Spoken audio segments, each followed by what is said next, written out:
Coming to you from the Deep South, this is the Blue Collar Leadership Podcast.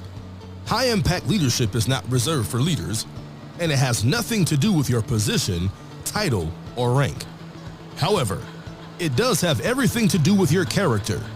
It's time to climb to the next level and beyond, personally and professionally. Now, let's start making it happen with your host, Mac Story. Merry Christmas if you're a diehard Blue Collar Leadership Podcast fan and you're actually listening on Christmas Day 2023 when this episode is released. I know there's probably a couple of you. Most people are not going to hear this podcast on Christmas Day.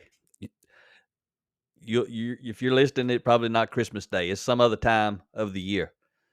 But this podcast is originally releasing on Christmas Day 2023, so I had to start out the episode with a Merry Christmas. But thanks for listening to the Blue Collar Leadership Podcast, regardless of when you're listening to it.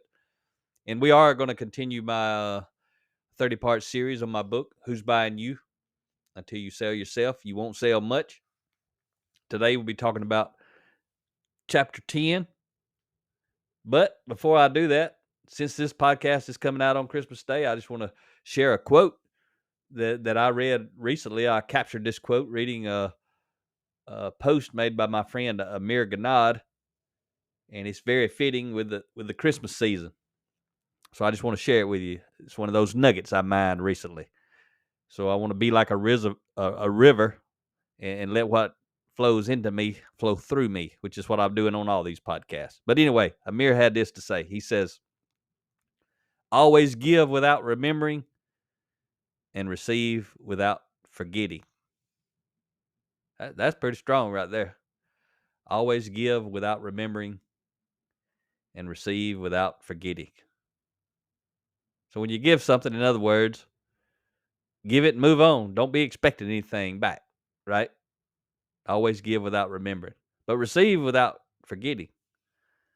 So those people who think enough of you to give you a gift anytime in life, don't forget it. They're thinking about you. You mean something to those people. But that's just a good quote. When I read that, I was like, that's going in my quote file. I didn't know at the moment I would be sharing it on a Christmas Day podcast release. But I release my podcast 5:30 a.m. at every Monday morning. I usually record them in advance. I'm actually recording this one on December 4th. I have to record them whenever I got time to record them. And I usually have to record several out in advance because sometimes Rhea and I are busy traveling and speaking all over the country. So we figure out how to make everything happen anyway. I do want to share with you that if you listen to this podcast, however you're listening to it, we just created a Blue Collar Leadership YouTube channel. So you can look us up there, and the podcasts are actually all uploaded there, the audio of all these podcasts. So you could actually listen to them there. That's something that Rhea went ahead and did and tied these two together. So basically our YouTube channel is kind of functioning as a place to check out our podcast besides the normal ways of doing it. But anyway, we created the Blue Collar Leadership YouTube channel page because we're going to start sharing a lot more videos in 2024, more of me and Rhea, and there's going to be some shorts, some little short videos. There may be some longer videos, all kinds of things. We're going to do some LinkedIn Live videos more in 2024. Those may be 10 or 15 minutes most of the time. Could be less, could be a little more. But whatever those videos are, the home for those videos that we do live on LinkedIn, they're probably going to be live on YouTube as well, and maybe even live on Facebook. I don't know. Rhea's handling all that stuff, but I know they're going to be live on LinkedIn.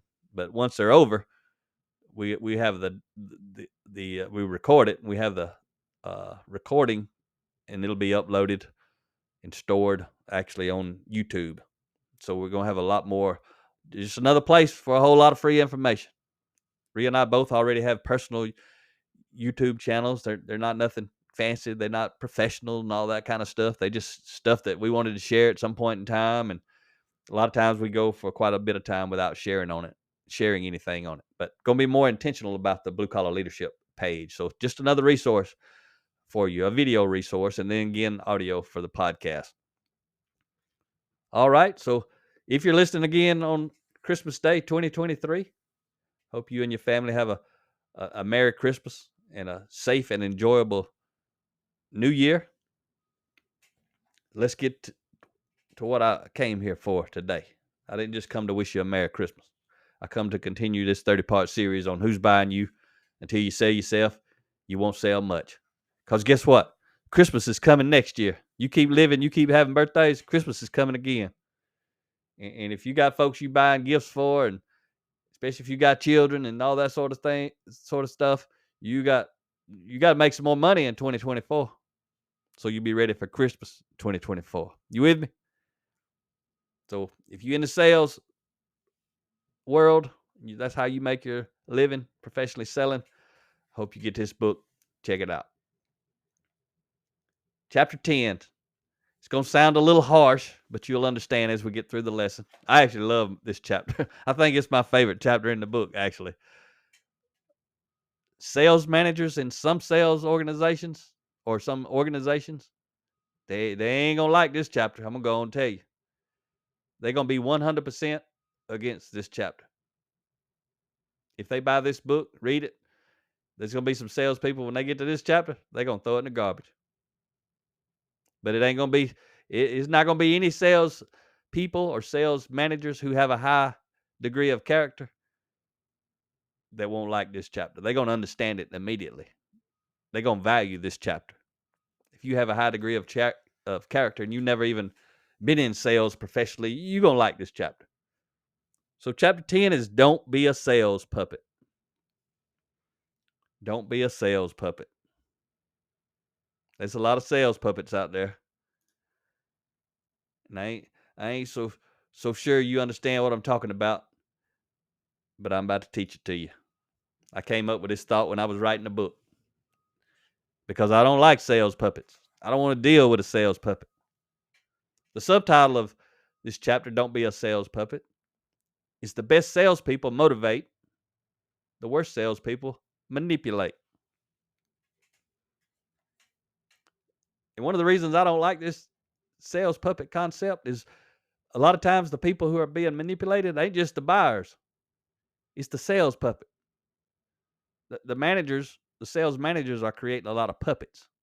They don't care if they succeed or not. They want them to follow the script. And that's what we're going to talk about. So I want to start off with a quote from Norman Vincent Peale. He says, "Nice guys may appear to finish last, but usually they are running a different race." I like that right there. That's good stuff. Nice guys may appear to finish last, but usually they are running a different race. So if you know me personally, you know I've only got one child from a previous marriage. Rhea and I have been together since 2000. So we've been together 23 years now. But Eric is 32. He's 32 years old. And he's my only child. Rhea and I didn't have any children together. She didn't want any when I met her, and I didn't want any more. So that was a good start, right? But anyway, Eric's read many personal growth and leadership development books. He had to if he wanted to come work with me, and I share about him in some other episodes, but I ain't going to talk about all that right now. But he's read a lot of them, and he understands these principles of character-based influence much better than most 40 or 50-year-old people, 60-year-old people. And when I wrote this book, he was 26, and in the book I'm talking about what I'm talking to you about right now. So today he's 32, but when I wrote this in the book, he was 26. Or about to be. He's actually 25, I think, when I wrote it. So I'm talking about he understands a lot about character-based influence more than people double his age. And he's an extremely exceptional young man, and he's got a bright future, whatever path he chooses to go down. He's on his fourth completely different career at age 32. And he's been making six figures in all of them. And the one he's working on now, he's done got into day trading stocks and all of that. He gave up a pretty strong 6-figure salary, making into the multiple hundreds of thousands of dollars a year selling. And he gave that up, quit, went to zero to pursue his, at the moment, his love for trading stocks. And he's learned a lot about that in the last few years. And if he don't stop, he's probably going to become a millionaire off of that. But anyway, I'm just sharing a little personal information about Eric. But that's what he's doing at the moment. But as I'm talking to you about, what I wrote in the book. So back when I wrote the book, initially, before this, Eric had been working with me from age 19 to 21. But several years ago from now, which was after he worked with me, when I started doing this, he had to go find some other job. So during that time, when he quit being a lean manufacturing consultant with me, he decided to give sales a try. I told him, I said, go find your sales job, man. Car lots always hiring. So he went and he accepted a sales position as a new car salesman. And me and him, we talked about how he could quickly rise to the top of the sales board because of his big advantage in the area of influence. Me and him talked, we strategized for him, and he had big plans to implement what I'm sharing with you on the pages of this book, or in these episodes of the podcast. But if you're reading the book, it's on the pages. As often happens, though, things didn't go according to plan.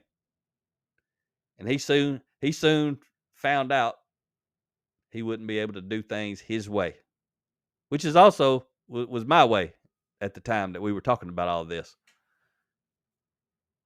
And he was rushed through an intense and well-structured sales training program to so-called help him learn how to sell. I mean, he was telling me all about it as we went through it. As I'm sharing with you now, I'm referencing the book because I wrote it, closer back to that time, but I'm thinking about it now as I'm talking to you about how much he was sharing with me what he was going through. It's what allowed me to write the book, to share his story in here, was our conversations. But their approach was different than his approach, which his approach is like my approach. It's not to sell, right? That's a completely opposite of approach you'd think of someone in sales would have. He wanted to go into sales and he wanted to kill it, but his approach was not to sell. What was it? I can tell you what it was, because I got the same approach. It was to influence people to want to buy from him and not his competition. Influence, not manipulate. That's why if you want to read previews of all of my books, including this book, not all of them, but most of them are out there. In Ria's books, there's a link to Ria's books. But if you want to go literally read the first 5 chapters of this book and then a lot more, you can go to bluecollarleadership.com/download. When you go to that page, a lot of people wouldn't go to it if I just told them and stopped right there and said, go to that page, because a lot of people wouldn't go because they don't want to enter their email. They don't want to get spammed. They don't want to have to subscribe to something. Well, guess what? When you go to that page, you ain't got to subscribe. You ain't got to give me an email. All you got to do is go to that web page. I'll never know that you went as an individual. There's some data somewhere that says how many people visit a page, but I don't even ever look at it. I don't care. But I'll never know you look. When you go to that page, all you got to do is click on it, on the associated thumbnail for the book you want to preview, and there it is. And if you want to download that and share it with somebody else or email it to somebody else, you can do that too. I'm trying to influence to want to buy from me, not to manipulate people, to buy from me. I definitely ain't going to spam somebody and create withdrawals and all that sort of mess. One reason I do the podcast, I just want to give. I just want to give and help people. And then they can buy from me or somebody else. It don't make any difference. I'm going to be fine either way. But Eric and I quickly realized he was being trained how to manipulate the buyers from the minute they came onto the lot until the minute they left the lot. Everything was scripted for him. He hated it. I knew he was going to hate it, but he knew he hated it from the start. When you're a sales puppet, you got to follow the script. Following the script is not authentic. They're trying to manipulate the salespeople to manipulate the buyers. And then the salespeople don't do well. Every now and then they do. The ones who like to manipulate do very well. They love it. But high impact, character-based people, they don't love it. But Eric wasn't trained to be a salesperson. He was trained to be a sales puppet. You with me now, I bet. You understand exactly what I'm saying. If you're in professional sales, you may currently be or have worked in places who want you to be a sales puppet. If I show up with purchasing in mind and begin to feel and experience the script of a well-rehearsed sales puppet, I'll always be nice, but I'll never be back. That's what I'm telling you. I got zero value for somebody who's a sales puppet delivering me a script that the boss wanted him to deliver. And you know it because you can feel it, because they trying to carry you down a certain path in a certain way at a certain time. And it's pathetic, really, but that's all some people's got. But I ain't here to badmouth folks. I'm here to help people who want to get better. Those folks can get better. Doesn't mean they're bad people. A lot of them are not bad people. A lot of them are just young, or even if they're older, they've never been a salesperson, and they may land somewhere like that to begin with, and they think that's just how it is. No, that ain't how it is. That's just how it is at that specific place. But I'm going to tell you this. I don't want to interact with a sales puppet. I want to interact with a salesperson. Don't be a sales puppet. If you expect it to be a sales puppet, you are being manipulated. And again, you may like it if you got a low degree of character, but you probably ain't listening to my podcast if you got a low degree of character. But you're being manipulated if anybody's ever trying to get you to follow a script. It's okay to teach you some things you should say or could say and might want to say, and teach you all about the product and how to sell it and all that kind of stuff. But you can't script a relationship with somebody you ain't never met. You can't force somebody down a path. Everybody got to go down the same path. You know what I'm saying, I think. But they're not training you to sell yourself. That's what you got to know. Anybody trying to get someone to be a sales puppet, they're not trying to train them to sell themselves. They're trying to train you to sell their product or their service, their way, and leaving you out of the equation. You're just an object. We talk about treating people and treating people like objects. If somebody's forcing you to be a sales puppet, they're seeing you as an object. Now y'all know why the sales managers who value this want to throw this book away, don't you? But I didn't write it for them. I wrote it for people who value a high degree of character. That's who I wrote it for. I don't care who throws it away. I care who gets something out of it, climbs to the next level and beyond. But if you remain in this situation where you're being trained as a sales puppet, you're allowing these sales managers to hold you back. And it just so happens in this chapter, I shared that quote with you from my friend Amir Ganad. He's also the author of The Transformative Leader. And Amir also had this to say. I'm pretty sure I got this out of his book at some point. I captured this nugget and then shared it in this book I'm sharing with you now. But he says, being intentional about discovering the hidden ways in which we sabotage ourselves empowers us to expose and eliminate these invisible culprits. If you're struggling, this is me talking now. If you're struggling, are you choosing to follow a sales script? If so, find a place where you can be a salesperson. And you'll excel if you apply what I'm teaching you on this podcast and what you'll go learn if you purchase that book. And I'm teaching you most of what's in this book, but I'm adding a whole lot to it. Like, you can read a chapter from the book 6 or 7 minutes, but I'm adding a lot to it, making it basically a 30-minute episode. But if you go get the book, it's going to be very condensed. It's going to be very intentional. You can go back to it. You can flip back to it. You can reference it later. You can highlight it. You can make notes about what you're thinking, which is what you should do when you're reading a book. Write down the notes about what you're thinking, not just about what's in the book. But I highly encourage in-depth training on the product or services you are selling. That doesn't mean you're a sales puppet. That means you're developing your competency. Knowing about what you're selling doesn't make you a sales puppet by any means. But my focus in this book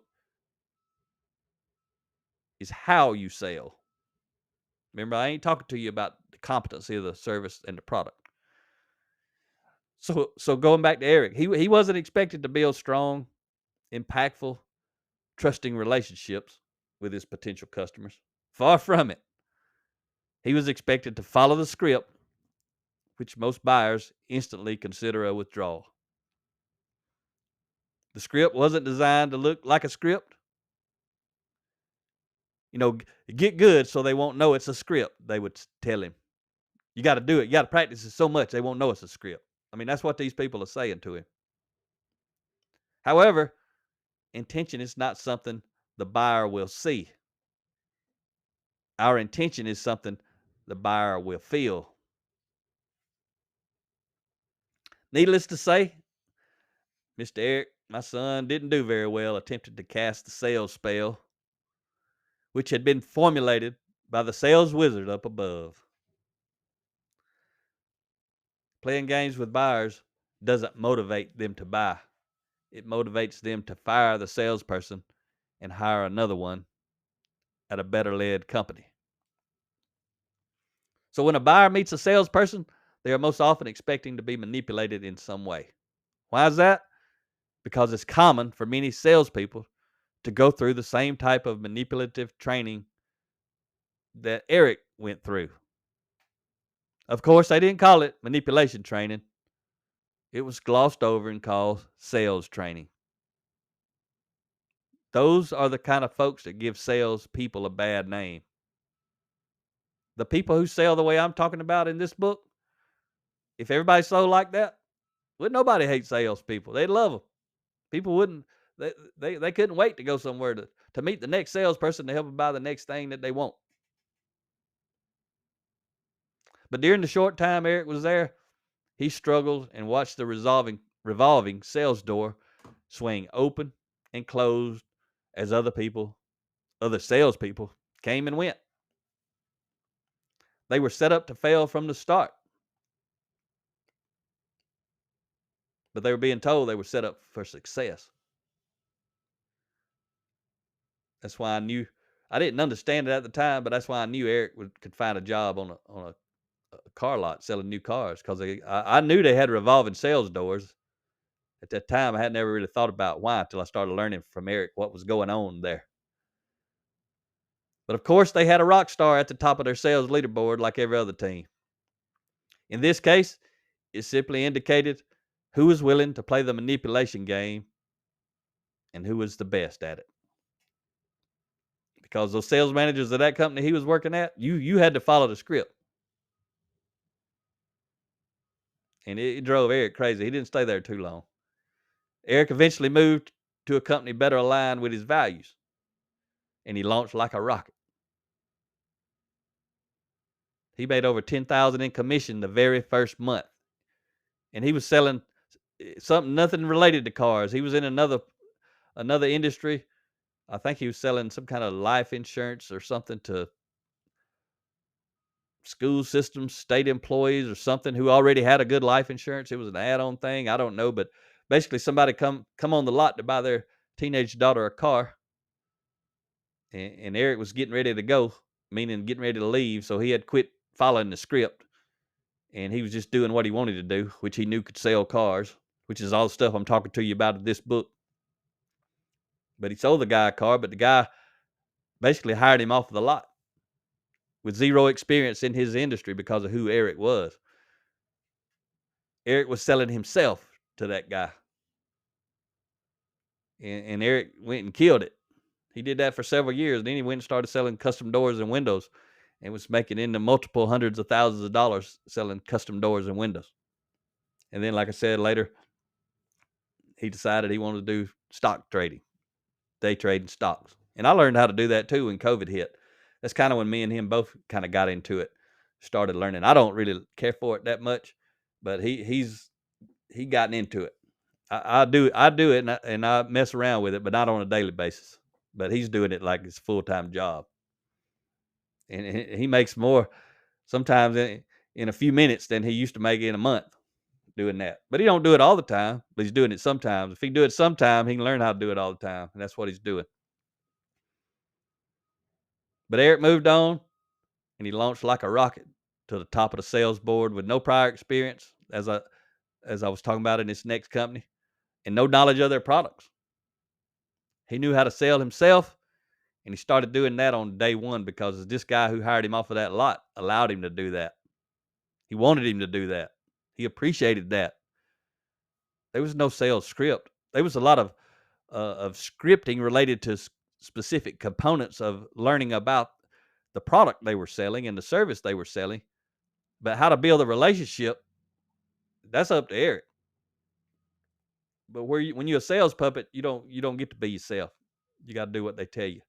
But when your intention is to motivate, you seek mutual benefit and create a foundation for building trust. When your intention is to manipulate, you only seek personal benefit, which creates distrust. Distrust is not the foundation of influence. So think about this. Motivation sells. As always, I want to close out this chapter with the 3 key points from my Seller Beware section. It's at the end of each chapter. And remember, we're talking about don't be a sales puppet. Seller Beware, point number 1. When you are trained to manipulate others in order to make the sale, you're being trained to be a sales puppet. Seller Beware, point number 2. Salespeople intentionally build trust. Sales puppets automatically create distrust. Trust is a must. Seller Beware, point number 3. Salespeople focus on motivating buyers. Sales puppets focus on manipulating buyers. Emotions sell. And that's what we're going to talk about next week when we get to chapter 11. Unless, since this is being released on Christmas Day, 2023, the next episode is going to be released on New Year's Day, 2024, on that Monday. So I may pause my 30-part series on this book and do a New Year's talk. I may go collect a bunch of my quotes from my quote file that relate to, making things happen, all that kind of motivational type stuff, and just do a random podcast. So at this moment, I ain't 100% sure yet. But even if I do that, the week after, we'll jump back in and continue this series. But whenever we do get to chapter 11, I was just talking about emotion sale. Just a little tip on what's coming. Chapter 11, title of that chapter is Emotions Rule. Actions are based on emotions is the subtitle. So we'll be getting to that. But one of the things, with Eric working at that car dealer, one of the things we talked about before he got in there and he saw how terrible it was if anybody come in looking for a car that he didn't have, he wasn't going to try to talk them into some other car. He was going to say, give me your name and your number, and I got some time set around sometime between customers, and I go do some research online and see if I can find somebody else that's got that car. And if I find it, I'll send you a message to tell you where it's at and their phone number, and you can go over there and see if you can buy it from them. See, that's helping. But to sales managers who wanted him to be a sales puppet, they wanted him to figure out how to get them into something that was on their lot, even if they didn't want it. If it was a color they want, or if it had features they didn't want, or I meant to say colors that they didn't want. Whatever. He was being expected to sell them something, not to help them.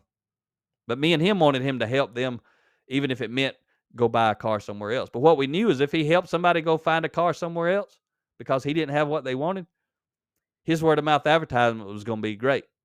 Those people would say, hey, if you ever want the kind of car Eric's selling, you need to go over there. He's going to help you out. And if he can't, he's going to help you in some other kind of way. We were trying to get him to build trust, but his sales managers, who were the sales puppet masters, wanted him to be a person that manipulated people. So he didn't stay very long, but it's all right. It served its purpose. He used it to climb to the next level and beyond when that dude hired him and helped him learn how to make it happen in his industry. And then Eric moved on from that. And whatever he's doing now, he may move on again. Who knows? What I know is it's his life, and I'm going to let him live it. Hope you found value today. Don't be a sales puppet. Talk to you next time. Make it happen or someone else will. It might as well be you. Are you serious about taking your career and your life to the next level and beyond? Check out Mac Story's Blue Collar Leadership series books and others, now available on audio, along with paperback and ebooks at Amazon, iTunes, and Audible. Please visit bluecollarleadership.com to learn about Mac's books, programs, special offers, certifications, and more. Thank you for listening to the Blue Collar Leadership Podcast.